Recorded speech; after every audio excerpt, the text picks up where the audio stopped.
الحمدللہ وکفا وسلام علی عبادہ الذین اصطفیٰ خصوصاً علی سید الانبیاء علیہ التحیۃ والثناء اما بعد فاعوذ باللہ من الشیطان الرجیم بسم اللہ الرحمن الرحیم وأوحینا الی موسیٰ وأخیہ ان تبوأ بمصر بیوتا وجعلوا بیوتکم قبلہ واقیموا الصلاۃ وبشر المؤمنین صدق اللہ مولانا العظیم وبلغنا رسولہ النبی الکریم الامین ونحن علی ذلک لمن الشاہدین والشاکرین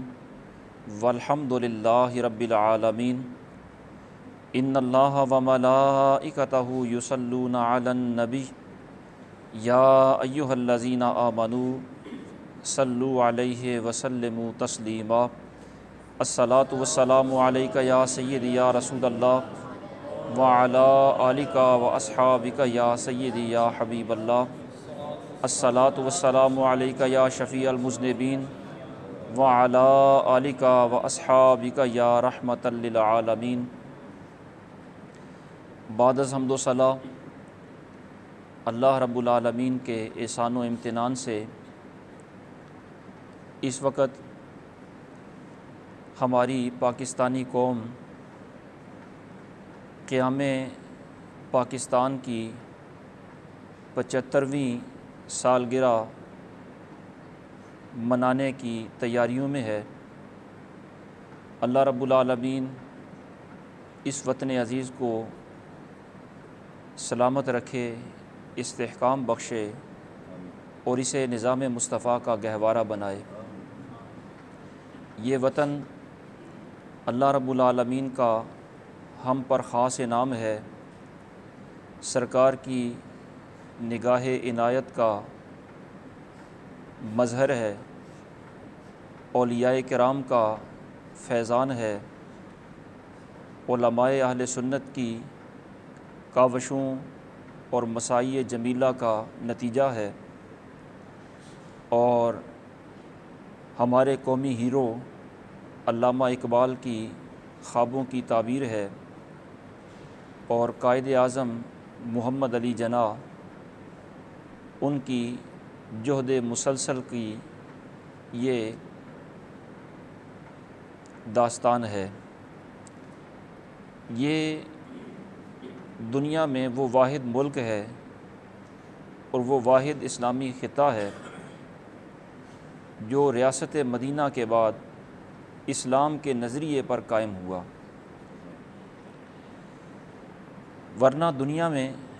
جتنے بھی ملک وارز وجود میں آتے ہیں ان کی جغرافیائی حدود متعین ہوتی ہیں۔ ان میں ہوتا یہ ہے کہ ملک پہلے بنتے ہیں اور ملکوں کے نظریے، ملکوں کے قانون، ملک چلانے کے اصول ضابطے وہ بعد میں بنتے ہیں۔ پوری دنیا کا یہ نظام ہے کہ ملک پہلے قائم ہوتا ہے، اس ملک کا قانون اور اس ملک کا نظریہ، اس ملک کا بیانیہ وہ بعد میں ترتیب پاتا ہے۔ لیکن یہ مدینہ طیبہ کے بعد وہ پہلی ریاست ہے جس کا نظریہ، جس کا قانون، جس کا ضابطۂ اخلاق، جس کا بیانیہ پہلے مارز وجود میں آیا اور یہ ملک بعد میں بنا۔ اور قائد اعظم محمد علی جناح علیہ الرحمہ سے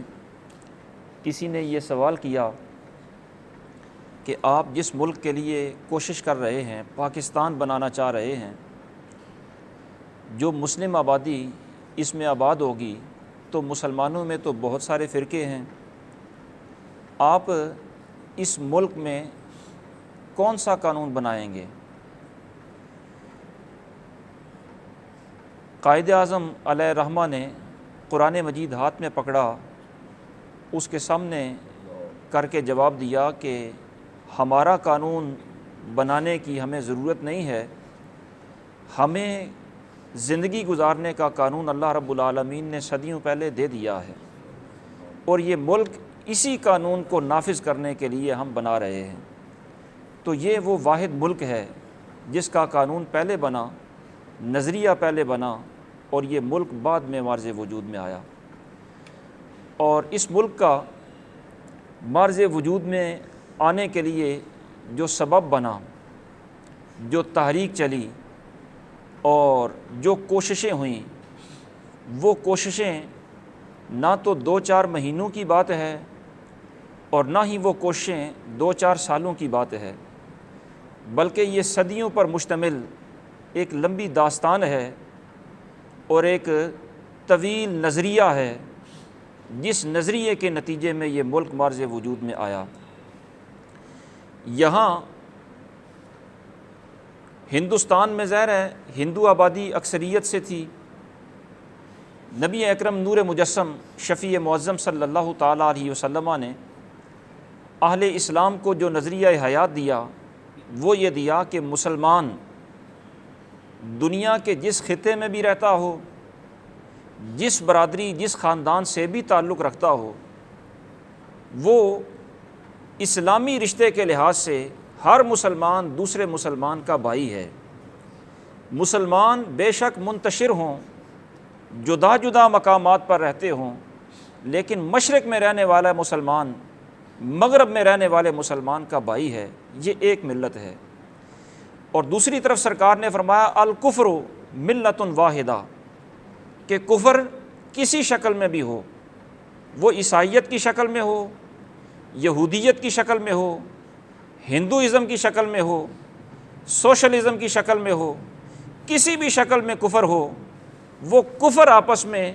یکجا ہے، ملت واحدہ ہے۔ اسلام کے مقابلہ میں وہ متحد ہوتے ہیں۔ اور دنیا نے بارہا دفعہ یہ مناظر دیکھے۔ ہمیں یہ باتیں ثابت کرنے کے لیے تاریخ میں جانے کی ضرورت نہیں پڑتی۔ آج بھی جو پوری دنیا کی اسمبلی ہے، اقوام متحدہ میں آپ دیکھ لیں کہ کفر کا معاملہ ہو تو سارے کفار کے ممالک یکجا ہوتے ہیں، ان کا مفاد ہو تو وہ یکجا ہوتے ہیں، اور کسی اسلامی ملک کا معاملہ ہو تو بھی اسلام کے خلاف وہ سارے یکجا ہوتے ہیں۔ تو سرکار نے یہ صدیوں پہلے نشاندہی فرما دی تھی کہ مسلمان کا بھائی ہوتا ہے، اسلام ملت واحدہ ہے، اور دوسری طرف کفر کسی صورت میں بھی ہو وہ ملت واحدہ ہے۔ یہ جو نظریہ ہے، اسی نظریے کو دو قومی نظریہ کہا جاتا ہے کہ مسلمان علیحدہ قوم ہیں اور کافر جو بھی ہوں وہ ایک علیحدہ قوم ہیں۔ یہ نظریہ سرکار نے دیا، صحابہ کرام رضوان اللہ تعالیٰ علیہم اجمعین نے لیا، اپنی زندگیوں پر نافذ کیا، اور مختلف مواقع پر اس کا اظہار بھی کیا۔ مثلا بدر کے مقام پر جو صحابہ کرام کفار سے لڑ رہے تھے، ظاہر صحابہ آپس میں ایک دوسرے کو بھائی سمجھ رہے تھے، اور مقابلے میں جو کافر ہیں وہ خونی اعتبار سے بے شک رشتہ داری کیوں نہ ہوں، سگا ماموں کیوں نہ ہو،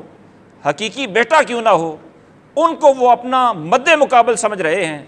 ان کو کافروں کے پلڑے میں ڈال کر ان سے جہاد ہو رہا ہے۔ تو صحابہ نے یہ لیا، اور اس خطے میں ہندوستان کے اندر یہ نظریہ کیسے پہنچا؟ ویسے تو سیرت کی کتابوں میں ایسے حکایات موجود ہیں کہ یہاں سے کچھ لوگ سرکار دو عالم صلی اللہ تعالیٰ علیہ وسلم کی خدمت میں حاضر ہوئے اور انہوں نے اسلام قبول کیا۔ تو اسلام قبول کیا تو اس کا مطلب ہے اسلامی نظریہ انہوں نے لے لیا۔ پھر باقاعدہ 92 ہجری میں محمد بن قاسم نے یہاں پر اسلامی نظریے کو مضبوط کیا اور یہاں اسلامی سلطنت قائم کی اس ہندوستان کے علاقے میں۔ اور پھر اسلامی سلطنت، اسلامی نظریے کو قائم کرنے کے بعد یہاں مسلمان تاجر بھی آتے رہے، اسلامی نظریہ پھیلتا رہا، اور اس نظریے کی نشو و نما کے لیے بے شمار علماء آئے، بے شمار صوفیاء آئے، جنہوں نے وہ اسلامی نظریہ یہاں پر لوگوں کے دلوں میں مضبوط کیا، اور ایسا مضبوط کیا کہ یہاں کی ہندو آبادی وہی اسلام کے دائرے میں آنا شروع ہوئی۔ اور حضور داتا گنج بخش علی حجویری رحمۃ اللہ تعالیٰ علیہ حضرت بابا فرید الدین گنج شکر رحمۃ اللہ تعالیٰ علیہ، حضرت خواجہ معین الدین چشتی اجمیری رحمۃ اللہ تعالیٰ علیہ، یہ ایسے ایسے بزرگ ہیں کہ ایک ایک بزرگ کی توجہ سے لاکھوں لوگ اسلامی نظریے کے حامل بنے، مسلمان ہوئے اور اسلام کا کلادہ انہوں نے اپنے گلے میں ڈالا۔ تو ان صوفیاء کی برکت سے اسلامی نظریے کو یہاں پر تقویت ملی، اور پھر اس خطے کے اندر اسی اسلامی نظریے کی بنیاد پر مسلمانوں نے تقریباً 1000 سال حکومت کی۔ اس 1000 سالہ دور حکومت کے اندر 100 کمیاں کوتاہیاں آئی ہوں گی، لیکن اسلامی نظریہ حیات کے اندر کبھی مسلمانوں نے فرق نہیں آنے دیا۔ اور یہاں مسلمانوں نے جب 1000 سال حکومت کی تو ظاہر ہے اسلامی نظریہ حیات کے مطابق حکومت ہوتی رہی، اس میں فراخ دلی ہے، نرمی ہے، مہربانی ہے، اور اس میں جبر و تشدد کو جگہ نہیں آنے دی گئی۔ ورنہ اگر اس 1000 سال کے اندر مسلمان حکمران جبر و تشدد سے کام لیتے تو اس خطے کے اندر دوسری کسی قوم کا وجود بھی نہ ملتا، نہ یہاں پر کوئی ہندو موجود ہوتا، نہ یہاں پر کوئی عیسائی یا سکھ موجود ہوتا، سب کو جبراً مسلمان کر لیا جاتا۔ جس طرح آپ نے یہ پڑھا ہوگا تاریخوں کے اندر کہ اندلس میں مسلمانوں کی حکومت تھی، جب عیسائیوں نے مسلمانوں سے حکومت اندلس میں چھینی، قرطبہ کو انہوں نے تباہ کیا، تو اندلس میں مسلمانوں پر اس طرح پابندی لگا دی گئی کہ یا تو یہاں سے نکل جاؤ، اور اگر اس خطے میں رہنا ہے تو پھر عیسائیت کو قبول کرنا ہوگا۔ جنہوں نے عیسائیت کو بادل نخواستہ بھی قبول کر لیا ان کی زندگی بخش دی گئی، اور جو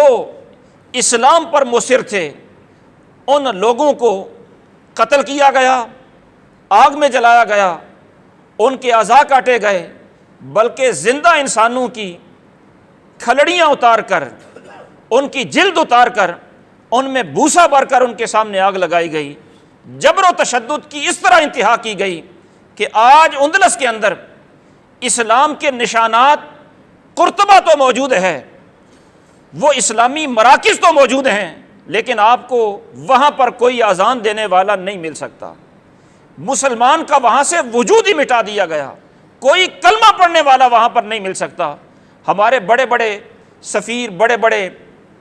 بڑی شخصیات وہاں پر گئی سیر و سیاحت کرنے کے لیے۔ آج بھی اگر قرطبہ میں جائیں اس ترقی یافتہ دور کے اندر بھی، اور بندہ کوئی چاہے کہ میں مسجد قرطبہ میں کھڑا ہو کر اذان دے دوں تو اسے اجازت نہیں ہے۔ یعنی جو جبر و تشدد غیر مسلم اقوام حکومت قائم کرنے کے بعد کرتی ہیں کہ مسلمانوں کا صفایا ہی کر دیتی ہیں، نسل کشی کرتی ہیں، مسلمانوں کا وجود ہی مٹا دیتی ہیں، یہاں ہندوستان کے اندر مسلمانوں نے 1000 سال حکومت کی ہے، لیکن یہاں سے انہوں نے غیر مسلموں کا صفایا نہیں کیا، جبر انہوں نے مسلمان بھی نہیں کیا، زندگی گزارنے کا پورا موقع دیا گیا، ساری سہولیات انہیں دی گئیں، سارا تحفظ دیا گیا، اس رحم دلی سے حکومت کی گئی کہ ہمیں ہمارے محبوب علیہ الصلوۃ والسلام نے رحمت کا سبق دیا ہے، اور ہمیں ہمارے نبی نے یہ سبق دیا ہے کہ مسلمان کے وجود سے کسی انسان کو تو کیا کسی جانور کو بھی کوئی تکلیف نہیں پہنچنی چاہیے۔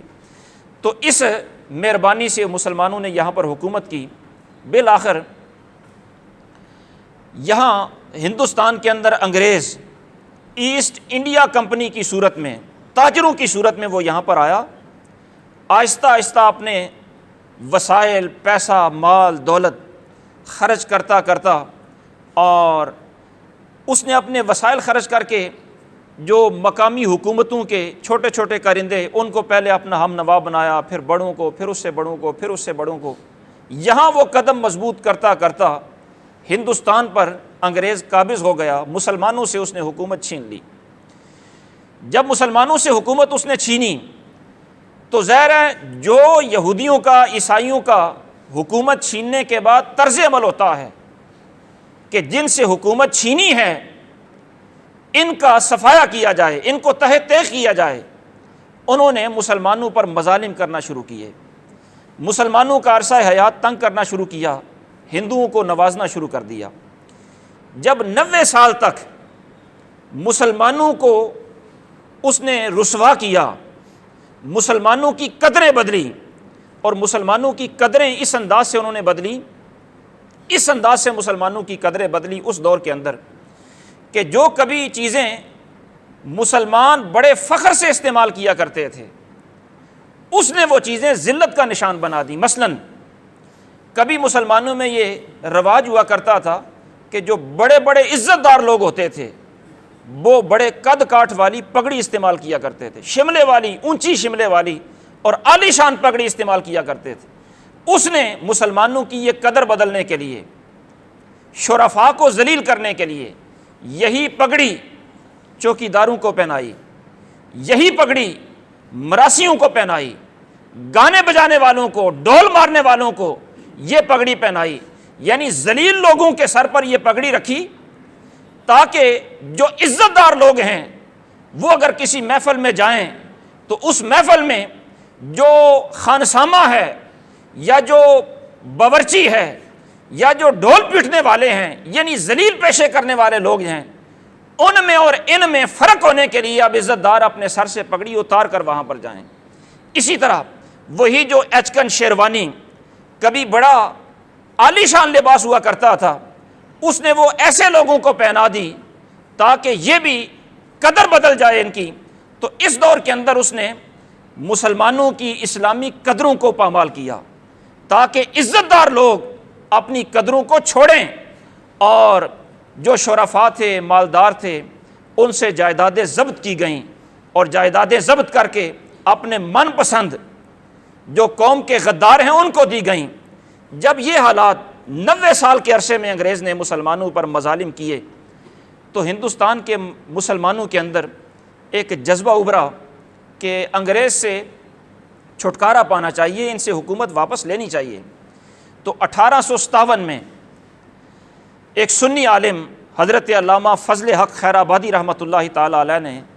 ایک جہاد کا فتویٰ ترتیب دیا کہ انگریز ظالم ہے، غاصب ہے، مسلمانوں کا یہ قاتل بھی ہے اور مسلمانوں کے حق میں یہ ظالم بھی ہے،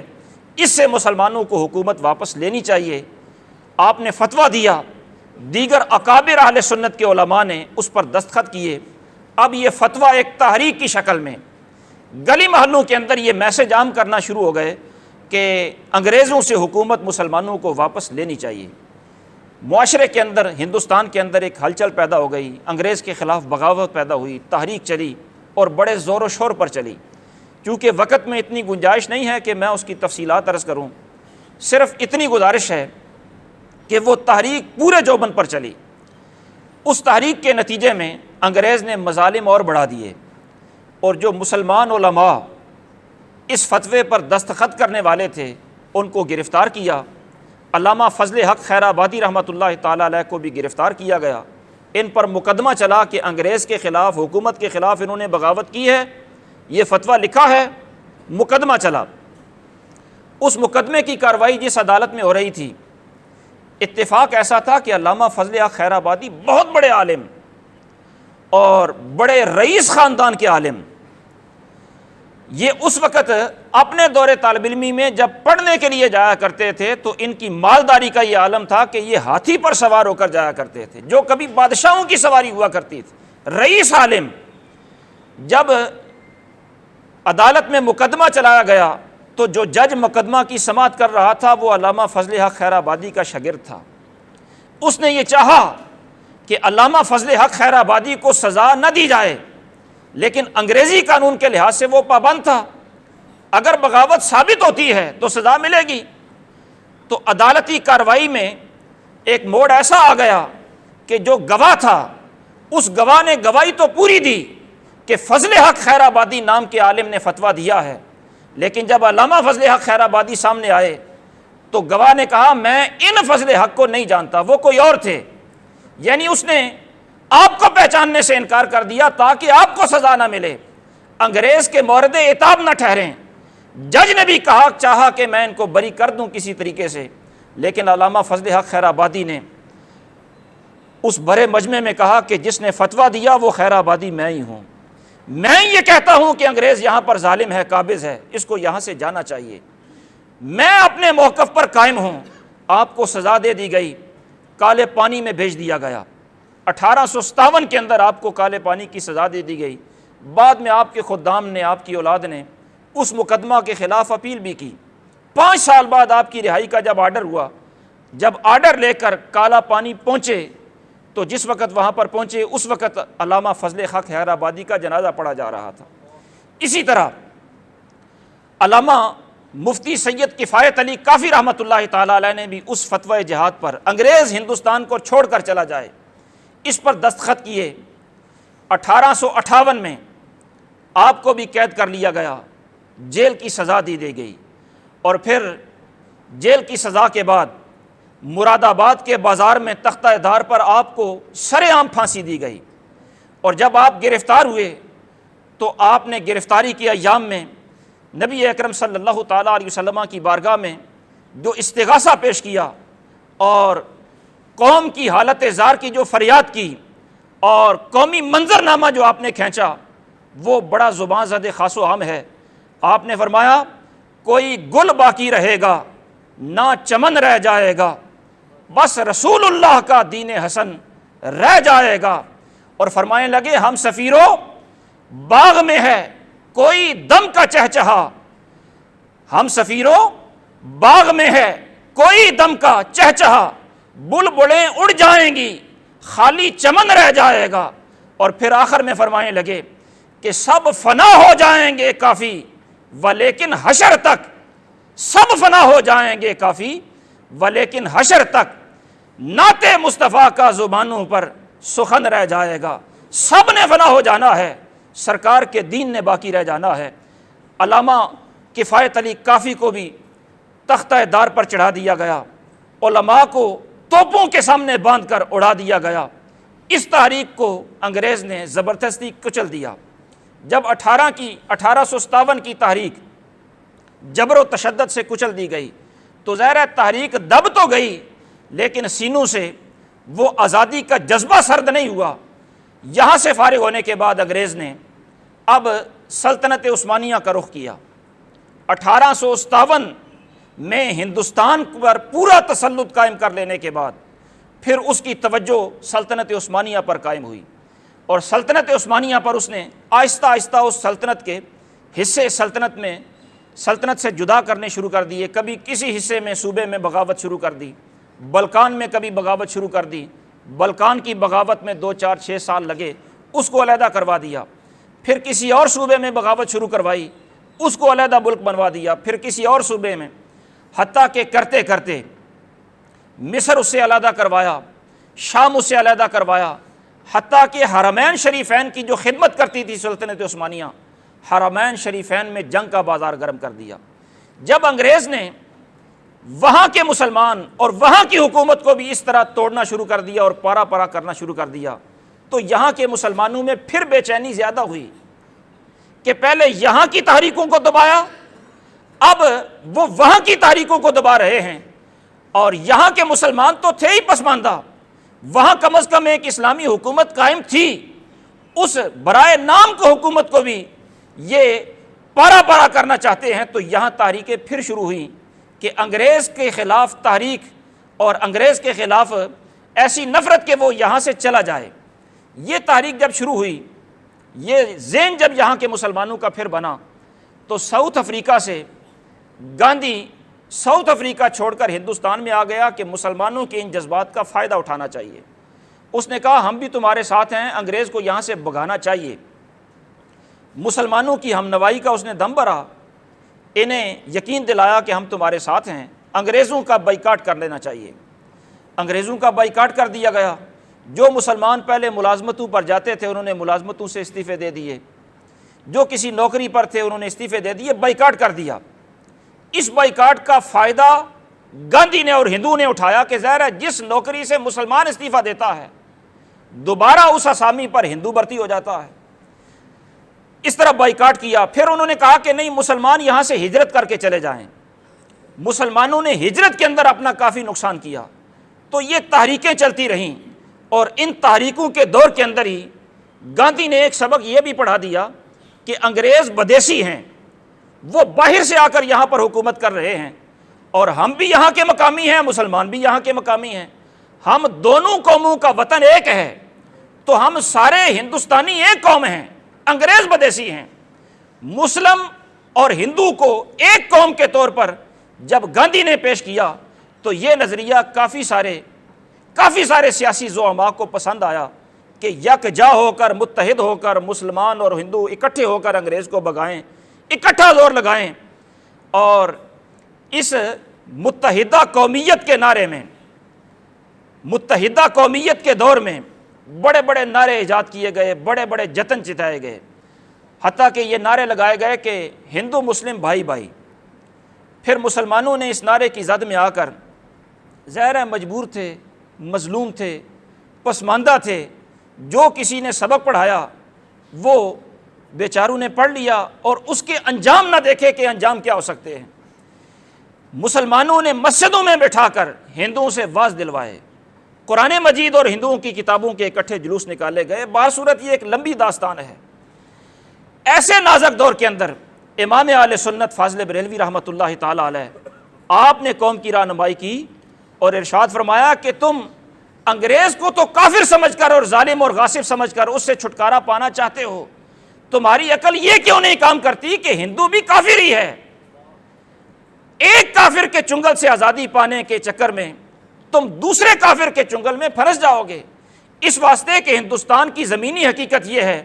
کہ یہاں مسلمان اگرچہ کروڑوں میں ہیں لیکن ہندوؤں کی تعداد مسلمانوں سے کہیں زیادہ ہے۔ اگر انگریز یہاں سے چلا بھی گیا اور ہندو اور تم نے اکٹھے ہو کر انگریزوں کو بھگا بھی دیا تو پھر اگر یہاں پر حکومت بنی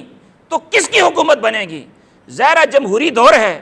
جس کے ووٹ زیادہ ہوں گے حکومت اس کی بنے گی پورے ہندوستان پر۔ اس لیے ہندوؤں کی ہم نوائی سے باہر نکلو، یہ سمجھو کہ جس طرح وہ ہمارا دشمن ہے اسی طرح یہ بھی ہمارا دشمن ہے۔ انگریز بھی ہمارا دشمن ہے، ہندو بھی ہمارا دشمن ہے، ہم مسلمان ہیں۔ ہماری قومیت انگریزوں سے بھی جدا ہے، ہماری قومیت ہندوؤں سے بھی جدا ہے۔ یہ دو قومی نظریہ ہے جو اس ہندوستان کے تناظر میں امام اہل سنت نے 1897 میں دیا، اور پھر 1921 کے اندر اسی دو قومی نظریے کو فالو کرتے ہوئے علامہ محمد اقبال رحمۃ اللہ تعالی علیہ نے یہ لندن کے اندر یہ پیش کیا، اور اسی دو قومی نظریے کو پھر آہستہ آہستہ مقبولیت ملی، اور ایسی مقبولیت ملی کہ ہندوستان کے مسلمان آبادی کے اندر ہر بچے کی زبان پر یہ جاری ہو گیا کہ ہم مسلمان ہیں، ہم نے ہندوؤں سے بھی چھٹکارا پانا ہے، انگریزوں سے بھی چھٹکارا پانا ہے۔ اور اس کا طریقہ کار کیا ہوگا، کیسے چھٹکارا پائیں گے؟ اس کا طریقہ کار یہ ہوگا کہ ہمیں اپنے لیے ایک علیحدہ وطن بنانا ہے، اور اپنے لیے جو علیحدہ وطن بنے گا وہ وطن کس فارمولے پر بنے گا؟ اس کا فارمولہ یہ ہوگا کہ جس شہر میں، جس خطے میں مسلمان آبادی جتنی زیادہ ہوگی، کثرت سے ہوگی، وہ شہر، وہ خطہ، مسلمانوں کی حکومت وہاں پر قائم ہو جائے گی۔ اس فارمولے کی بنا پر پاکستان قائم ہوا، اور ایسا مسلمانوں کے اندر جوش، جذبہ اپنی حکومت واپس لینے کا اور ایک خطہ واپس لینے کا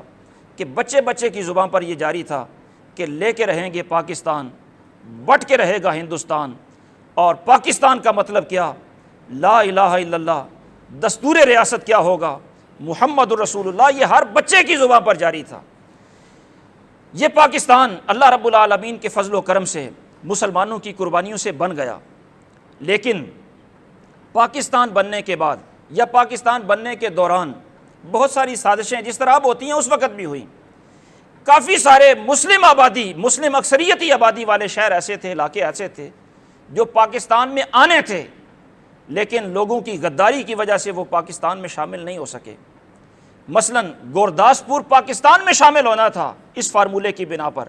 لیکن قادیانیوں کی سازش کی وجہ سے یہ گورداسپور ہندوستان کا حصہ بنا۔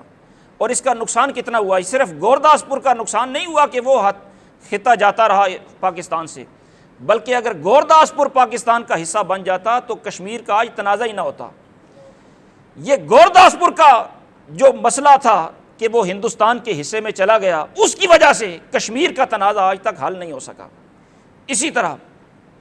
بہت سارے ایسے خطے تھے، حیدرآباد، دکن، وہ بھی پاکستان کا حصہ بننا تھا لیکن نہیں بن سکا غداروں کی وجہ سے۔ بہت سارے ایسے خطے تھے جن کو اس فارمولے کے مطابق پاکستان میں ہونا چاہیے تھا لیکن نہیں ہو سکے، وصال فرما گئے۔ وعدہ تھا اسلام نافذ ہوگا، علماء گئے کہ تم نے کہا تھا اسلام نافذ ہوگا، کہاں ہے اسلام؟ انہوں نے کہا کہ اسلام جو اسمبلی میں بل پاس ہوگا وہی نظام بنے گا۔ پہلے یہ وعدہ کیا گیا تھا کہ قرآن ہے اس ملک کا نظام، آج وہ سسٹم صرف کاغذوں میں ہے، عملی طور پر اسلام کہاں دیکھنا چاہیں تو کہاں مل سکتا ہے۔ اور پھر جو پاکستان بن گیا، پہلے تو ہے پاکستان پورا بنا ہی نہیں جو بننا چاہیے تھا، جو بن بھی گیا اس میں بھی غیروں کو اس طرح کی پوسٹیں دے دی گئیں۔ ظفر اللہ جیسے قادیانی کو پاکستان کا پہلا وزیر خارجہ بنا دیا گیا، اور بھی بہت ساری۔ پاکستان کا پہلا چیف کمانڈر جو تھا وہ ایک انگریز تھا، پہلا جو وزیر قانون تھا وہ ایک ہندو تھا، یعنی جو بنا بھی اس میں بھی کی پوسٹیں غیروں کو دے دی گئیں۔ اور پھر بننے کے بعد پاکستان اس طرح رہا نہیں جتنا ہم نے بنایا تھا، بنگلہ دیش ہم سے علیحدہ ہو گیا۔ اسی طرح جو کشمیر کا مسئلہ تھا وہ بھی تقریباً ہاتھ سے نکل ہی گیا، جو بنا وہ بھی سنبھال نہ سکے۔ اور آج قوم خوشی اس انداز سے مناتی ہے کہ اس کو پتہ ہی نہیں ہے کہ یہ موٹر سائیکلوں پر اور گانوں باجوں کی صورت میں یہ خوشیاں مناتے ہیں، ان کو پتہ ہی نہیں ہے کہ پاکستان کیسے بنا، 30 لاکھ بندوں کی قربانی دی گئی، اور جو بنا وہ سنبھال بھی نہ سکے۔ اب تو اس موقع پر اللہ رب العالمین کی بارگاہ میں یہ عہد و پیمان کرنا چاہیے کہ مالک یہ جو ملک بچا سچا ہمارے پاس رہ گیا ہے اس کی حفاظت کیسے کرنی ہے، اور اس موقع پر جو قربانیاں دینے والے ہیں ان کی روح کو اصحال ثواب کیسے کرنا ہے، ان کی خدمت میں خراج تحسین کیسے پیش کرنا ہے۔ لیکن یہاں ہیں کہ بس میلہ ٹھیلا اس کو جشن آزادی بنا لیا ہے، اور جو مقصد ہے پاکستان بنانے کا اس کی طرف توجہ ہی نہیں ہے۔ اللہ رب العالمین انہی کلمات کو شرف قبولیت عطا فرمائے اور ہمارے وطن عزیز کو اسلام کا قلعہ بنائے۔ وما توفیقی الا باللہ۔